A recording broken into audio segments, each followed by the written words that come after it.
அஜாத்தி வந்துட்டே அடிச்சல்லா. எனக்கு இந்த மயில் வந்து ஒரு வாழ்க்கையவே மாத்திருச்சு அப்படின்னு தான் சொல்லணும். தங்கம்மா பாப்பு, முக்கியமா முருகனோட ஒரு அவதாரமா தான் நான் பாக்குறேன். வாடா தங்க பிள்ளை, தங்க பிள்ளை, தங்க பிள்ளை. ஏம்மா?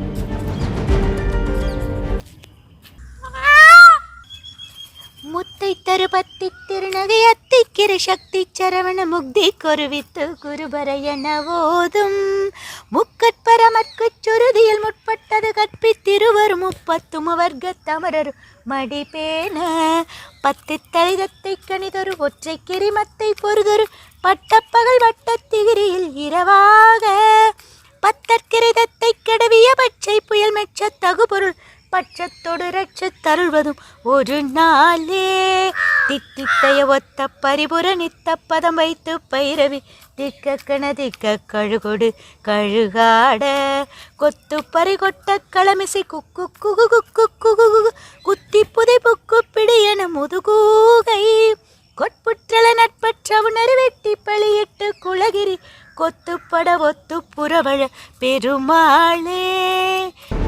இந்த கம்பீரமான ஆண்மயில் அழகோ அழகு. இந்த பெண்ணின் பக்திக்கும் அன்புக்கும் அடிமையாகி அச்சமின்றி பக்கம் வந்து உண்டு உறவாடும் காட்சி காண்போரை ரசிக்கச் செய்கிறது. கோவை மாவட்டம் வடவள்ளியை சேர்ந்த மீனா சந்திரசேகர் பொள்ளாச்சி அருகே உள்ள குள்ளிச்செட்டிப்பாளையம் பகுதியில் வசித்து வரும் நிலையில் அந்த பகுதியில் ஏராளமான மயில்கள் உலா வரும் நிலையில் அதில் இந்த ஆண் மயில் மீனாவின் அன்புக்கு அடிமையாகி இப்படி அனுதினமும் வந்து அவரது முருகன் பாட்டு, சிவன் பாட்டு உள்ளிட்ட பாடல்களை கேட்டபடி மீனா வழங்கும் தானியத்தை உண்டு உறவாடி வரும் நிலையில் மீனாவின் அந்த அளவு கடந்த பக்திக்கு வாழ்த்துக்கள் குவிந்து வருகிறது. என்னோட பேர் மீனா சந்திரசேகர். கோவை மாவட்டம் பொள்ளாச்சி வடக்கிப்பாளையம் கிராமத்திலிருந்து தான் நான் பேசுகிறேன்.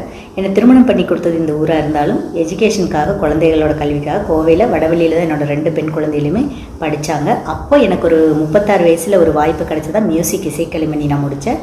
2006 டிராயிங் டீச்சரும் முடிச்சிட்டேன்.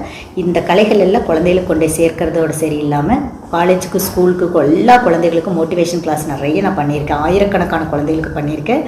அத்தனை குழந்தைகளுக்கு ஒரு ஊக்கசக்தியாக இருந்தது நான் என்றைக்கும் பெருமையாக நினைக்கிறேன். எந்த ஒரு பிரதிபலனும் இல்லாமல் ஒவ்வொரு அரசு பள்ளிகளும் சரி, தனியார் பள்ளிகளுக்கும் சரி, ஆயிரக்கணக்கான குழந்தைகளுக்கு நான் ஒரு 10-15 வருஷமாகவே நான் நிறைய பண்ணியிருக்கேன்.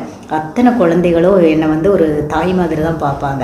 ஒரு நாள் வகுப்புலேயே அவங்களுக்கு ஊக்கசக்தி என்னால் கொடுக்க முடியுமா, இந்த ஆற்றலெல்லாம் எப்படி கிடச்சதுன்னா அது இறை பக்தியினால தான். சிவனோட அருளும் பரிபூர்ணமாக எங்களுக்கு இருக்குது. அதுபோல் முருகனோட அருளும் இருக்கிறதா நாங்கள் நம்பிக்கை மட்டும் இல்லை, அதுக்கு ஒரு சாட்சியாகத்தான் இன்றைக்கி இந்த மயில் கூட என்னோட உறவாக இருக்குதுன்னு நான் நம்புகிறேன். ஆனால் அதுக்கப்புறம் இந்த மயில் வந்து எனக்கு எப்போ என்கிட்ட வந்துச்சோ எனக்கு பாடுறது அப்படியே மெல்ல மெல்ல என்னால் பாடவும் முடிஞ்சுது, ஆரோக்கியமாக ஆயிட்டேன். அது தவிர வந்து எனக்கு முருகனே வந்து எனக்கு வந்த மாதிரி தான் நான் உணர்றேன். என்ன, நான் முருகன் மேலே தீவிர பக்தி. எனக்கு இந்த மயில் வந்து ஒரு வாழ்க்கையவே மாற்றிருச்சு அப்படின்னு தான் சொல்லணும்.